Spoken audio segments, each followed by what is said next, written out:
Alô, gente querida, gente boa, começando de novo o Papo de Graça com vocês.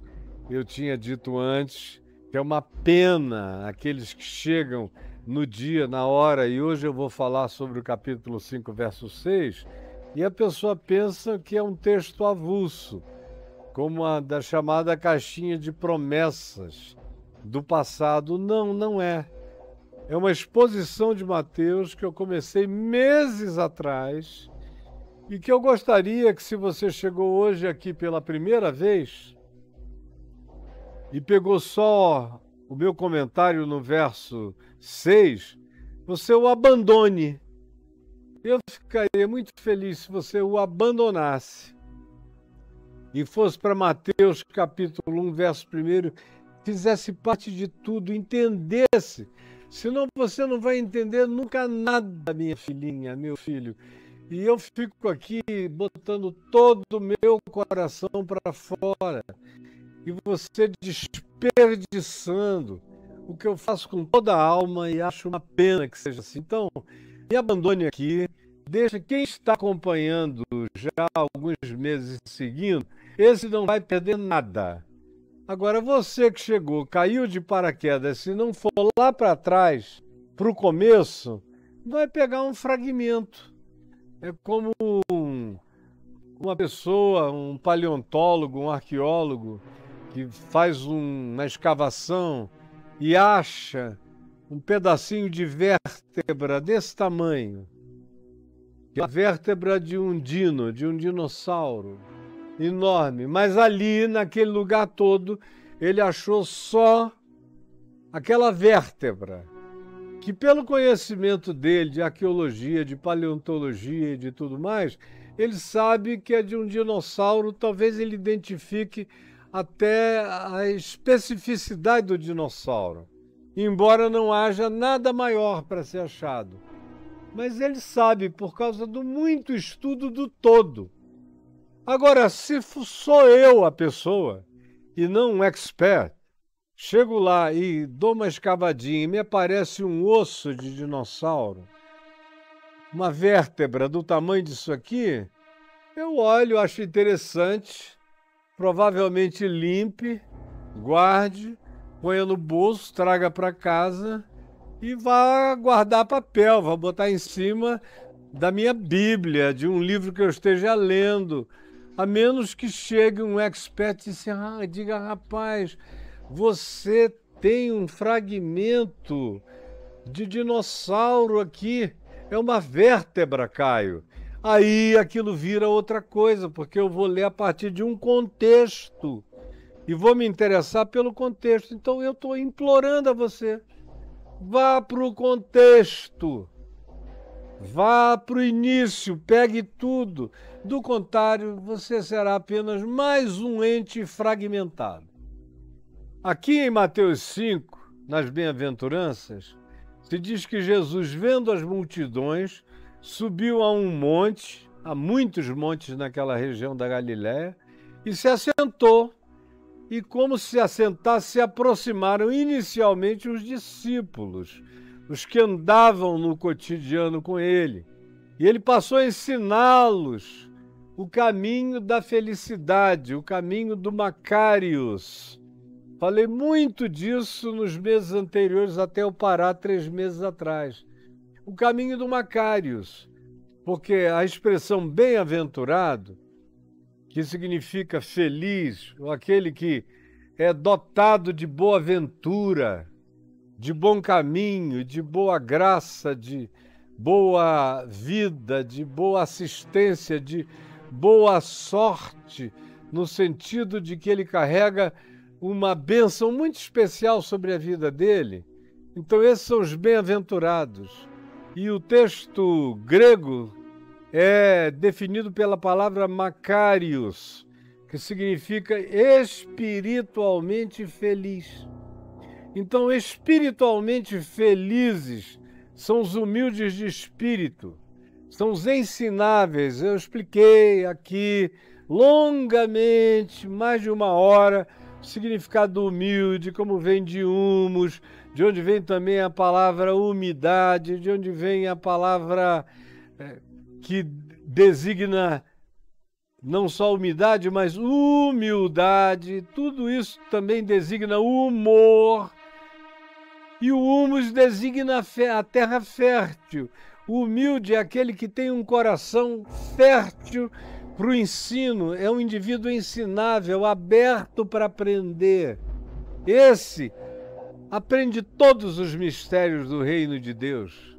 Os que choram, os solidários, os misericordiosos, os que se importam, esses serão consolados sempre. Há uma consolação na solidariedade, no amor que se importa com o destino do outro, por mais que isso carrega a dor que a importância atribuída ao sofrimento do próximo produz em nós, paradoxalmente, isso gera uma consolação. Eu falei 1h e tanto sobre isso, e diversos aspectos. Bem-aventurados ou felizes espiritualmente os mansos. Ontem eu fiz uma pequena recapitulação de que esse não é o tolo. A referência de manso para nós não é Moisés, não é Abraão, não é nenhum desses homens da Bíblia, é Jesus, é o único manso. E eu tenho que aprender mansidão com Jesus, não com Moisés, não com Davi, não com Abraão, não com Paulo, é com Jesus que eu aprendo. E quem quiser ser sábio, se Paulo quiser ser sábio, aprenda com Jesus. Quem quer que veio depois de Jesus, ou veio depois da informação sobre Jesus, aprenda com Jesus. O caminho da mansidão. Porque o caminho da mansidão, ele é todo definido no Filho do Homem. E não tem nada a ver com tornar-se um bobalhão, um idiotado, um indivíduo intimidado. Tudo que eu expliquei então, há 3 meses e pouco atrás, e fiz uma leve recapitulação no dia de ontem. E aí no dia de hoje, verso 6, diz assim: bem-aventurados, macários, felizes espiritualmente. Você vê que não é uma felicidade material.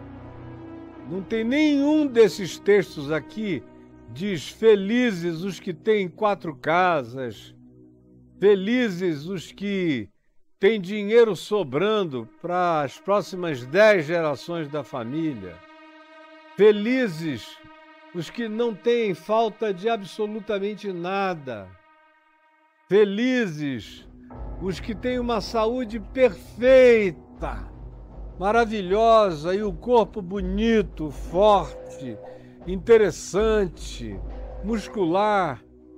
Felizes os gênios, os cultos, os superinteligentes, os famosos, os poderosinhos. Não! Isso aí o que diz é o mundo. Quem diz assim é a igreja. Quem diz assim hoje em dia é a religião, especialmente a evangélica. Nem todos, mas a maioria.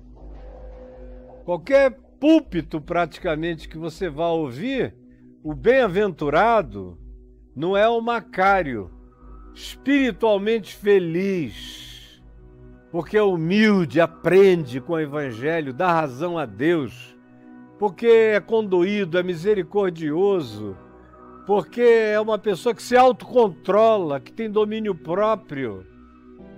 Não, a gente encontra o oposto disso tudo, como signo de felicidade. E você foi um dos que entrou nessa. E está aí todo cheio de remédio, ansioso, angustiado, aflito, preocupado, neurótico ou paranoico, cheio de inquietações no coração, sem o louvor dos meus amigos bem-te-vis, sem nada disso. E dizendo que está indo para campanhas de prosperidade, comprando prosperidade com dízimo, com oferta, com doação de terreno, com herança doada para a igreja, com todos os enganos que lhes são oferecidos. Mas não tem nada a ver com o que Jesus ensinou. sobre o Macários, sobre o caminho daquele, daquela espiritualmente felizes, que são os indivíduos que semeiam no coração a divina semente, como diz Pedro.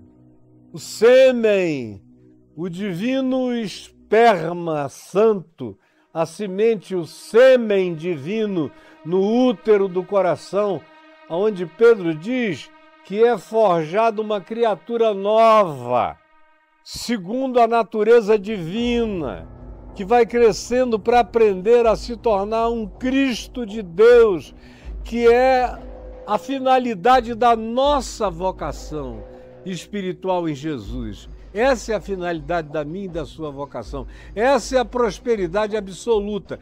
O resto é engano no qual você está sendo enganado e deixando sua saúde, seu dinheiro, toda a sua vida nas mãos de alguns estelionatários especializados em enganar pessoas em nome de Deus. Hoje aqui no verso 6, o Macário, o feliz espiritualmente, se diz que é aquele que tem fome e sede de justiça. Aí você me pergunta, mas o que é isso? Ter fome e sede de justiça, Caio. Que negócio é esse? Fala aqui para mim. É andar com a Constituição do Brasil na mão, todo dia, o dia inteiro, lendo, relendo. É andar com o Código de Processo Civil ou com as leis criminais do Brasil? É fazer o quê? É conhecer todos os que designam os tratos mínimos sociais entre nós, aqui como nação, como país. É isso que é ter fome e sede de justiça? É estudar direito? É se tornar um promotor? É virar um Sérgio Moro no auge da Lava Jato, querendo criminalizar até as pulgas? Quem é aquele que é a pessoa que Jesus aqui designa como tendo fome e sede de justiça? Há várias categorias de justiça e eu não tenho que me insurgir contra nenhuma delas, exceto contra uma. Eu vou dizer depois. Eu não tenho que me insurgir contra os 10 mandamentos de Moisés, eles são bons. Não tem um mandamento ruim ali. Nenhum. Nenhum deles, como diz Paulo em Romanos, ora, a lei, ele estava se referindo aos 10 mandamentos, a lei é boa, santa e justa. É justa, santa e boa. O que tem de errado com a lei? Nada. Eu nem penso nela, porque eu amo. E olho para a vida com amor. Então, não penso nos 10 mandamentos, a não ser quando eu tenho que pregar. Do contrário, eu nem penso neles, porque eles me habitam. Eles me habitam. Sem precisar de tábua nenhuma ou de ninguém me lembrando, eles me habitam. Eu tenho um só Deus no meu coração. Eu tenho maior alegria de cuidar do nome de Deus na minha vida, para que a minha vida não viva Deus em vão. Não é só o nome, é a vivência de Deus em mim que não pode ser vã, tem que ter significado. Honrar meu pai, minha mãe, eu os honro todo dia, mesmo depois deles partirem, eu os honro, melhorando-os e dando glória àquilo que foi minha melhor coroa humana que veio deles. Qual o meu problema com os 10 mandamentos? Nenhum. Tá certo, não adulterar. Quem adultera está cavando um buraco, uma sepultura de morte para si mesmo, de engano, de mentira, de destruição do caráter. Está virando um molusco na alma, está perdendo a densidade de ser. O que eu tenho contra os 10 mandamentos? Contra não roubar, não falsificar palavra nenhuma, não trazer nenhuma fake news, não dar falso testemunho contra o meu próximo, seja ele quem seja. Não viver de cobiça, desejando o que seja dos outros. O que quer que dos outros seja, é dos outros, não é meu. Eu não ando procurando, nem desejando, nem com inveja de nada. Os 10 mandamentos são ótimos. Eu só sei que eles não salvam. Só sei que do ponto de vista objetivo e subjetivo não tem ninguém que os cumpra por inteiro. Por mais que o fariseu mais exacerbadamente fiel aos códigos externos dos 10 mandamentos cumprisse tudo, como aquele jovem rico se jactou dizendo, tudo isso eu observo desde a minha mocidade, mas no coração não cumpria.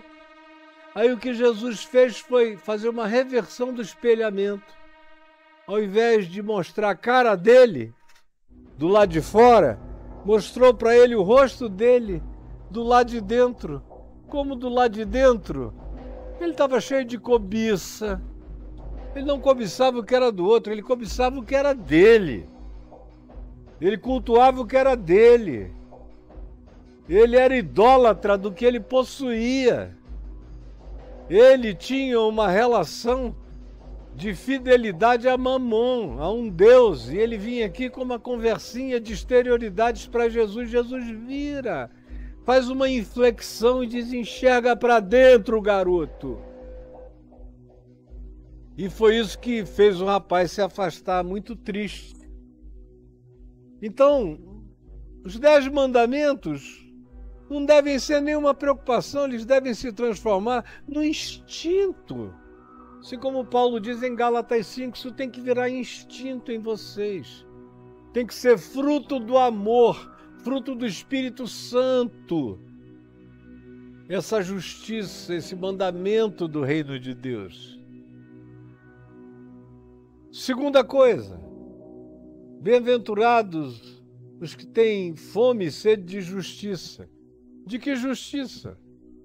Da justiça instituída justamente, adequadamente, judiciosamente, como elemento de balizamento das relações humanas em uma dada sociedade, em qualquer sociedade. Normalmente, eu digo normalmente, as leis são boas, exceto num país fanático religioso, como o Irã, ou como o Iraque, ou como a Arábia Saudita, ou como um monte de outros países de legislação pesadíssima, de xarias proibitivas em todas as direções, ou mesmo em alguns lugares de alguns países onde determinadas religiões são prevalentes e naquele lugar, no âmbito daquele county, tudo é proibido. Mas do contrário, no geral, as leis planetárias são muito razoáveis. Dá para você caber nelas e viver bem nelas, no geral. São bastante razoáveis. No entanto, é o profeta Isaías, no capítulo 8 e também no capítulo 10, verso 8, capítulo 8, verso 10, entre os capítulos 8 e 10, Isaías fala das leis perversas. Ai, ele diz, ai dos que escrevem leis de injustiça.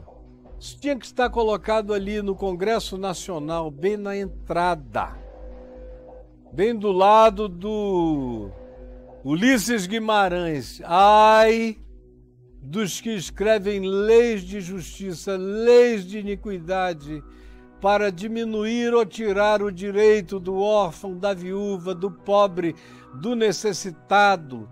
Leis que dão a alguns e só a alguns o direito de acumularem campo a campo, terra a terra, até se tornarem os grandes latifundiários, dono de toda a terra.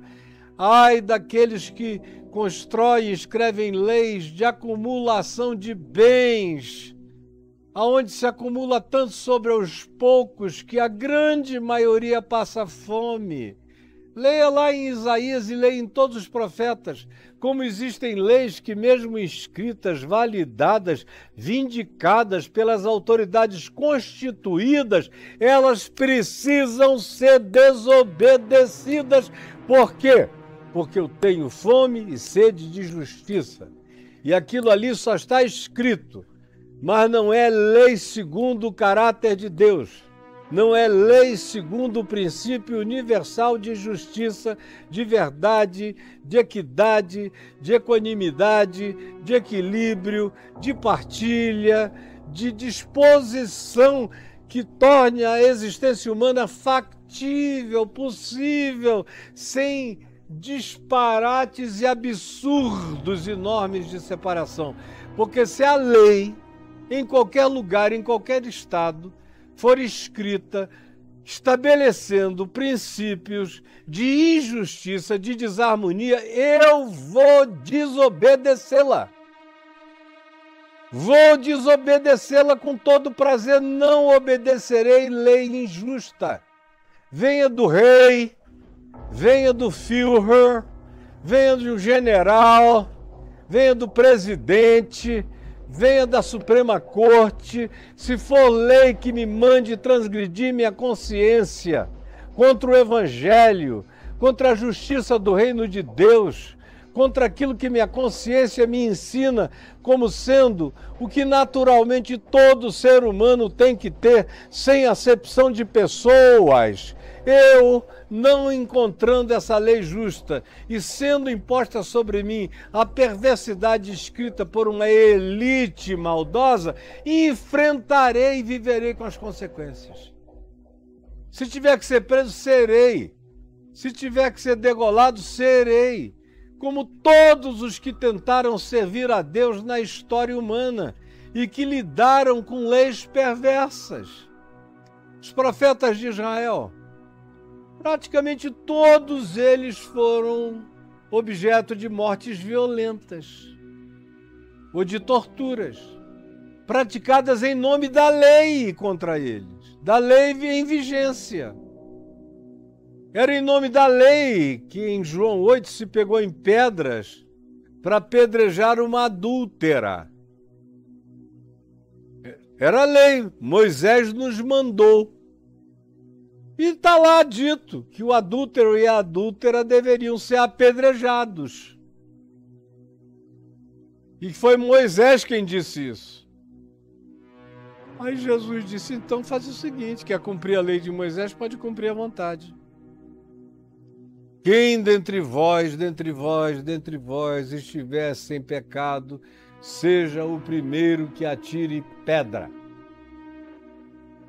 E aí eles não cumpriram a lei de Moisés, foram se retirando um por um. Houve uma quantidade enorme de prisões de Paulo que aconteceram porque ele não estava cumprindo legislações judaicas que eles queriam impor sobre Paulo porque ele era judeu, mesmo em terra estranha, mesmo no mundo greco-romano. E ele disse, por nenhum momento me submeti, nem me submeterei, porque Jesus tinha ensinado o seguinte, a lei de Moisés é para ser obedecida, ela é boa, justa, santa. As leis de um código civil, de convívio humano, a grande maioria, como eu já disse, são leis boas, fazem funcional a sociedade. Quando eu encontro leis que são contra a equidade, a verdade, a justiça, como as coisas devem ser, a partir da consciência que eu herdei, vou dizer de onde, e essas leis são contrárias, eu as enfrento e vivo com as consequências. Por quê? Porque eu não sou servo da lei de Moisés, nem da Constituição brasileira, nem da Constituição americana, nem de nenhuma legislação que fosse imposta por um imperador romano, como Paulo diz em Romanos 13, onde ele diz que a autoridade, a exousia é a palavra que ele usa, é aquele que encarna a autoridade, ou que representa ou simboliza a autoridade, o representante da exousia. seja o rei, seja o imperador, seja o sacerdote, seja o governador, quem encarne a autoridade, o juiz, num determinado ambiente é para ser obedecido. Se o que ele diz é bom, se ele diz o que é bom, então que ele seja louvado. Se ele manda fazer o que é certo, então que ele seja aplaudido e obedecido. Agora, se ele me manda fazer o que é errado, eu não o obedecerei de jeito nenhum, porque eu estou sob um outro mandamento, superior a esse, que é o mandamento sobre o qual Jesus fala aqui agora. Bem-aventurados, prósperos, macários, felizes, os que têm fome e sede de justiça. Não é de justicismo. Tem muita gente legalista e justicista. Tem fome e sede de justicismo. Eles andam por ali querendo encontrar onde eles vão transgressão nos outros. E justamente acabam se tornando aqueles a respeito dos quais Jesus falou, que são os que coam o camelo, coam o mosquito e engolem o camelo. Coam o mosquitinho. Meu Deus, o mosquito, sai o mosquito. Mas traga o camelo, ele engole todinho. Camelão. Geralmente são essas pessoas, os judiciosos, os legalistas, são os coadores de camelos e os engolidores, os coadores de mosquito e engolidores de camelo. Os legalistas, os judiciosos, em geral, são os coadores de mosquito e engolidores de camelos.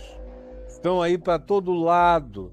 E na religião eles superabundam, porque eles acham que legalismo é santidade. Eles acham que letrismo é zelo de Deus. Eles acham que procurar vírgulas, tios, de qualquer que seja a contradição em alguma coisa que esteja escrito em algum lugar, que possa ser contrastado com a falta de obediência letrista de um dado indivíduo àquilo, é para ele ser denunciado, perseguido, expulso, afastado. Você ser assim é um perverso. Você que é assim é um perverso. Seu pastor que é assim é um perverso. Os líderes da sua igreja que praticam assim são perversos. São todos fariseus. Para você foi escrito Mateus 23. Leia Mateus 23, foi todo escrito para você que ama a justiça, justicista, vingadora, vingativa, arrogante e soberba. Para você que foi escrito isso. Você entendeu? Porque eu estou debaixo de uma outra justiça, superior a essas todas. Quando essas outras justiças que eu mencionei superficialmente aqui não estão atrapalhando, eu obedeço tudo. Agora, quando qualquer nível dessa justiça, seja da lei de Moisés, seja da Constituição brasileira, seja do Código Penal brasileiro, seja de qualquer legislação, de qualquer natureza, de qualquer país ou de qualquer etnia, que me coloquem num estado de contradição e de choque em relação à justiça do reino de Deus, aí eu não me submeterei sob hipótese nenhuma. Hipótese nenhuma, jamais. Buscai, pois, o seu reino e a sua justiça. Em primeiro lugar, é o que Jesus diz em Mateus 6. Buscai, pois, em primeiro lugar, o reino de Deus e a sua justiça, e as demais coisas vos serão acrescentadas. Em primeiro lugar vem o reino, a justiça do reino. Ou como ele diz aqui no Evangelho de Mateus, em verdade eu vos digo, que se a vossa justiça não excederem muito. Olha só, Mateus capítulo 5, verso 20. Porque vos digo que se a vossa justiça não excederem muito a justiça dos escribas, dos escrevedores de leis, dos donos de cartório de legislação, se não exceder a dos escribas e fariseus, se não exceder a justiça desses fariseus descritos em todos os 4 evangelhos, especialmente em Mateus 23, que é um horror de justicismo, se a de vocês não exceder a deles é física, é exterior, é formal, é do olho para fora, é legalista, é judiciosa, é aplicada com réguas, com mensuramentos, com pesos e medidas, com neurose culposa e culpante. Não! A justiça do reino de Deus é diferente. Ela é misericordiosa, ela é compassiva, ela é bondosa, ela é verdadeira, ela é santa, ela é equânime, ela prazer na equidade, na boa distribuição, ela gosta de ver todos comendo, todos bebendo, todos vestindo, todos morando, todos habitando, todos saudáveis, todos com expressão de liberdade de ir e de vir. Essa é a justiça do reino de Deus, que é muito maior do que a justiça de Moisés, do que a justiça dos escribas, do que a justiça mais tarde do Talmud, ou da Zorá, ou dos rabinos que escreveram outros códigos. É mais elevada do que o código de Hammurabi, do que todos os outros códigos de justiça dos sumérios, ou dos egípcios, ou de qualquer outro grupo que tenha escrito qualquer coisa, ou da maçonaria. Está acima de tudo, eu não me guio por nenhuma delas, porque quem seguia, preste atenção, quem seguia, você está me vendo?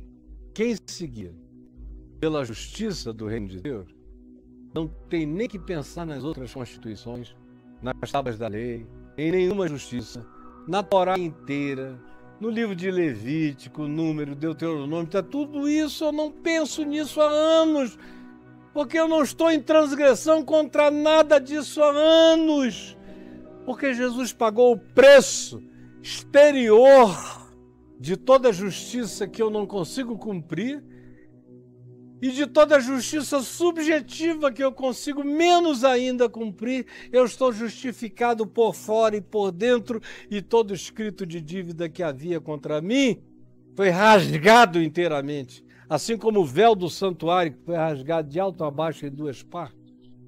Quando Jesus morria na cruz, nas tuas mãos eu entrego o meu espírito.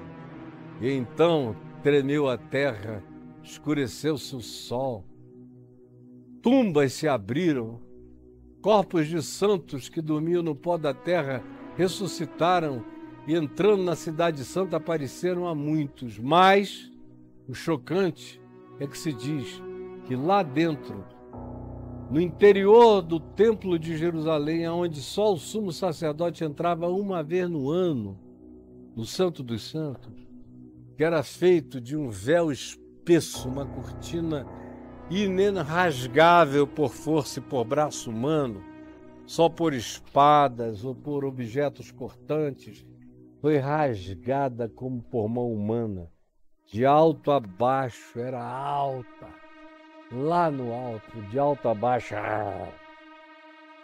assim como todo escrito de dívida que havia contra mim e que constava de ordenanças e que me era prejudicial, foi inteiramente rasgado e encravado na cruz.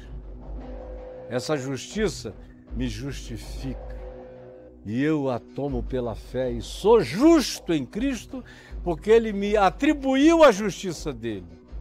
E sou justo em Cristo Porque a única justiça que me interessa cumprir é essa, que está para além do justicismo humano, do legalismo humano, e que não é escrita com tinta.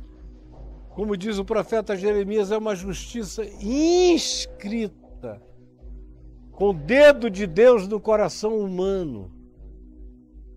Ou os profetas todos dizem que ela seria inscrita. Jesus repete que ela seria inscrita. Paulo diz que ela seria inscrita no coração. Até daquele que nunca leu a Escritura, lê Romanos 10, que nunca leu nada, que não sabe nem ler, que nunca nem ouviu a leitura da Escritura no coração desse, que ouve todavia a voz de Deus no silêncio da noite, do sonho, da madrugada, como eu já falei em várias ocasiões e recentemente falei nos Salmos, que só receberão os que fizerem parte do Caio Fábio exclusivo. Essa voz é ouvida por toda a terra, até por quem não sabe ler, por quem nunca ouviu nada. Ela é comunicada de dia e de noite. Não há palavra, não há som, não se ouve nenhuma linguagem, mas não há ninguém que possa dizer que não ouviu essa voz. Bem-aventurados os que têm fome, os que se alimentam, os que se satisfazem com justiça, os que bebem justiça, os que só se satisfazem quando veem a justiça sendo estabelecida. Por isso eu não poderia votar em determinados candidatos, que muita gente ficou com ódio de mim porque eu fui contra, e serei sempre que for assim. Nunca serei diferente, não esperem de mim outra coisa, porque eu tenho fome e sede de justiça, e aquele cara parecia ter fome e sede de maldade, de gargalhar sobre a doença dos outros, a impotência dos outros. Afinal de contas, ele não é coveiro, não está nem aí também para a árvore, nem para a natureza, nem para a criação, nem para o pobre. Esse pessoal aí não quer trabalhar. É tudo diferente do que Jesus me ensinou a ver, olhar, ser e praticar. Como é que eu vou ter alguma afinidade? Eu não tenho nenhuma, jamais terei. Ele não parece com o meu Senhor, que colocou em mim fome. Eu não vivo feliz vendo injustiça, não tem como eu me satisfazer, não tem como eu me saciar. Eu estou saciado olhando em volta para o mundo. Tanta perversidade. 1.300 pessoas controlam os bens de 65% do resto da população mundial. Que coisa linda! Que no Brasil 5% tem o recurso de quase 90 e tantos por cento do resto da população. Não é maravilhoso? Eu estou saciado com esse país. Não podia estar melhor. Eu vou morrer de fome nesse país. Como eu vou morrer de fome olhando para o mundo? Vou morrer de sede, vendo as pessoas sem poderem atender às necessidades básicas da sua existência. Agora, o contraditório, o paradoxal é que Jesus diz: são espiritualmente felizes todos esses, todos esses, todos esses, todos esses, todos esses que têm fome e sede de justiça são os seres felizes. Esses são os felizes do Evangelho. São os que têm fome e sede de justiça. Não é um paradoxo? De acordo com os paradigmas humanos, você iria dizer que infeliz esse que não teve sossego na vida porque não conseguiu parar de ver injustiça humana na terra, no país, na vizinhança, na família, em lugar nenhum. Que vida mais miserável! E Jesus vem e diz: que vida mais próspera. Esses são os prósperos de Deus, são os felizes de Deus, são os abençoados de Deus, são os que não se contentam com a injustiça, são os que não tiram o seu contentamento da maldade, da desigualdade, da iniquidade. São os que não se alegram diante da prática do vitupério, da carência do próximo, do abandono do órfão, da viúva, do empobrecido, do miserabilizado, do que não tem acesso, do que perdeu a chance e não sabe mais ficar em pé. Mas eu estou em pé, eu posso ajudá-lo, eu posso levá-lo, se eu posso. O que o apóstolo João diz, o que o Evangelho diz, o que eu sou ordenado é isso. Na primeira epístola de João, ele diz que se eu vou passando e eu vejo o meu próximo passando necessidade e eu tenho água para beber, tenho pão para comer, tenho veste para cobrir e a compartilhar com esse meu próximo, e eu podendo, vendo e tendo, fechar para ele os meus olhos, virar noutra direção, blindar meu coração, escolher um outro rumo e for embora, João pergunta em nome de Deus, preste atenção, como é que pode permanecer em você o amor de Deus? Como pode? Se você consegue ser assim, fazer assim, não há nada de Deus em ti. Não há uma prosperidade, não há uma bem-aventurança. Agora, eu estou dizendo a verdade. Quem tiver ouvidos, ouça. Quem tiver olhos, veja. Quem quiser aproveitar, aproveite. Porque o paradoxo é esse. Espiritualmente felizes, felicíssimos, sejam todos esses que têm fome, que têm sede de justiça, porque serão fartos.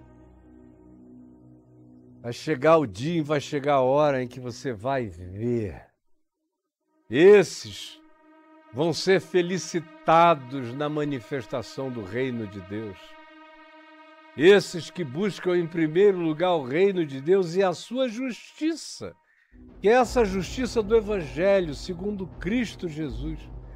Justiça pela qual eu abro mão das justiças, eu abro mão das vinganças, eu abro mão até do meu direito, se para tomar posse do meu direito eu tiver que entrar numa briga perene, eu abro mão de tudo para não perder o galardão da minha justiça, segundo o reino de Deus. Segundo essa justiça, eu perdoo sempre. Segundo essa justiça, eu me esqueço dos males a mim feitos. Se eu não me esquecer na memória, mas eu esqueço emocionalmente, eu me desemocionalizo, ainda que eu não seja um desmemoriado, eu sou um desemocionalizado de todo e qualquer possível trauma. Quanto mais eu aprendo a perdoar, menos trauma eu terei.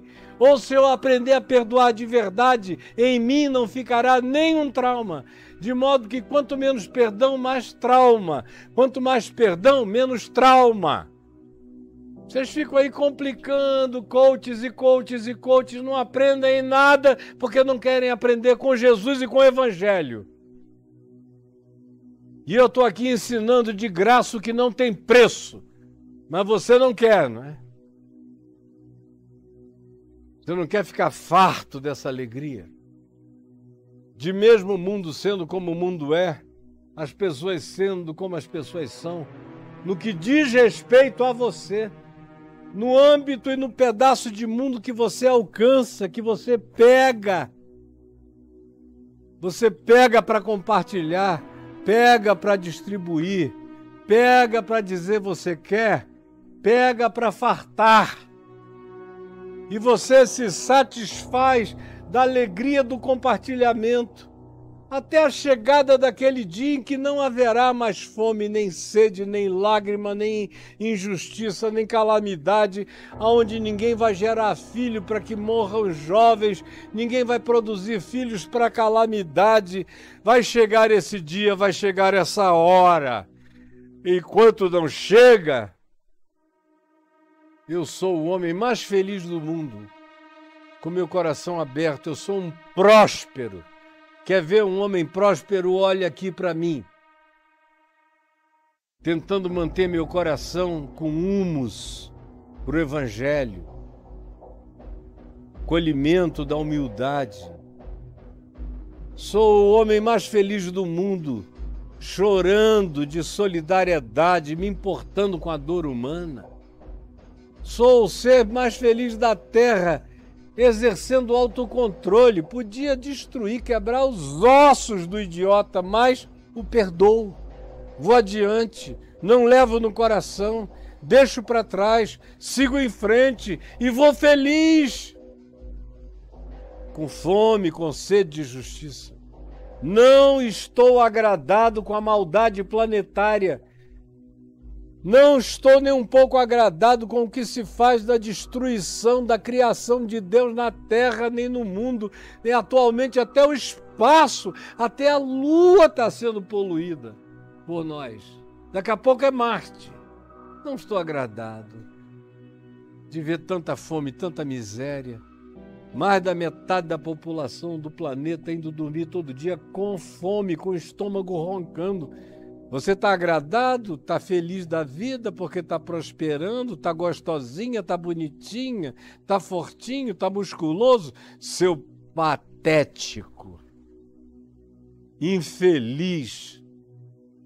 Prazo da tua vida é muito triste, é muito limitado. E os galardões da tua vida são todos tristeza. E as tuas coroas são todas de espinho. Porque você não quis aprender até o dia de hoje a ser um macário espiritualmente feliz.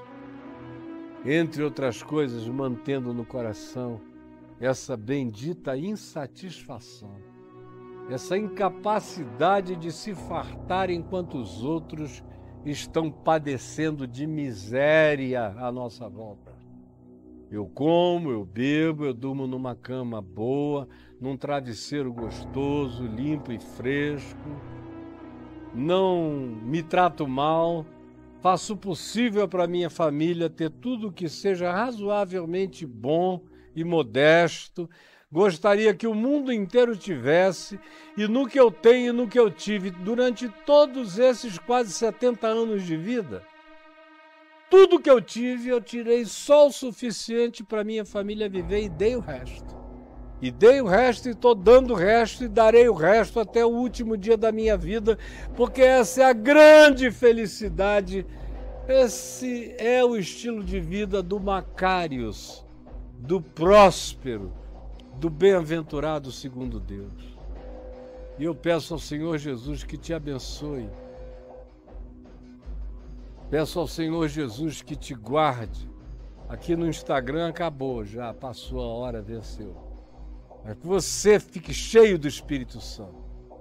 E eu aguardo você no dia de amanhã aqui, no Papo de Graça. E na semana que vem a Adriana vai entrar e a gente vai voltar ao sistema de perguntas e respostas também. Senhor Jesus, eu peço que essa palavra simples, singela, não podia ser mais simples, tão explícita quanto essa pedra de tão óbvia, que essa tua palavra alcance o coração de alguém. Que ela seja como um broquel entrando, furando a pederneira, para achar algum líquido precioso, algum tesouro na alma de alguém que está me vendo, ouvindo, assistindo agora, nesse instante. Por favor, Espírito Santo, que a palavra que saiu da minha boca não tenha caído no vazio, e nem volte para ti vazia, antes realize os milagres, convulsione os entendimentos, produz arrependimento e novas convicções e decisões de caráter, para que a gente aprenda o que é ser feliz segundo Jesus, para que sejamos todos macários de Deus vivendo na face da terra. É o que eu te peço em nome de Jesus. Eu quero que você seja muito abençoado, muito abençoada. Tá vendo, querida, querido? Você que me assiste em qualquer lugar da terra. E quero convidar você para vir comigo a Israel. Em março do ano que vem, você entra aí no meu Instagram, ou no meu Facebook, ou no TikTok, em qualquer plataforma, a minha propaganda vai estar lá. E encheu, eu botei, abri, e o primeiro ônibus lotou assim, em 2 dias, 3 dias. Aí eu mandei contratar um segundo ônibus. Está enchendo. Se você não correr logo, eu não vou abrir um terceiro, porque não tem lugar. Nos hotéis em Israel está tudo muito cheio. Para eu reservar 3, 4 ônibus de hotel em Israel hoje, eu tenho que reservar hoje para o ano que vem. Para o ano que vem, agora, para o ano que vem, não dá. Eu reservei há 3 meses atrás, 2 meses atrás, já não dava. Se eu quiser, eu tenho que fazer hoje em dia com mais de 1 ano de antecedência, para botar 3, 4 ônibus no mesmo hotel, porque está cheio. Então não perca seu tempo, se inscreva, tá lá para qualquer um, e não me pergunte, Caio, como eu faço, porque não é possível, eu não vou explicar, tá tudo explicado, tá lá. Tá lá. Segunda coisa, aqui, você está vendo na descrição do vídeo, e também vai passar por ali um Pix no GC, dizendo qual é o Pix para sustentar o Papo de Graça, sustentar os meninos que estão trabalhando ali fora, tudo que a gente gasta para isso chegar até você, não é pouco, os equipamentos que nós estamos adquirindo, tem gente nos ajudando, como o Leonardo, que nos doou alguns roteadores, microfones, mas a gente ainda precisa de muito mais equipamento e, sobretudo, tem o salário de todo dia desse pessoal querido que trabalha aqui comigo. O Pix da VMV TV está aí para você ajudar com a contribuição ao meu ministério. E também tem o meu Pix pessoal, que está aí para ajudar, para contribuir pessoalmente com o Caio, com a Adriana. Tem lá o meu Pix, se você é inteligente o bastante para entrar e saber cada coisa, o que seja e o que é. E se tiver desejo sincero, honesto, alegria e boa vontade no coração, contribua com toda a fartura e generosidade do seu ser. Um beijo para você, beijão para você, um beijão para todos nós. Que o Senhor nos abençoe e nos guarde. Que o Senhor faça resplandecer o seu rosto sobre nós e tenha misericórdia de nós. Que o Senhor sobre nós levante o seu rosto e nos dê paz. Em nome de Jesus. Amém e amém.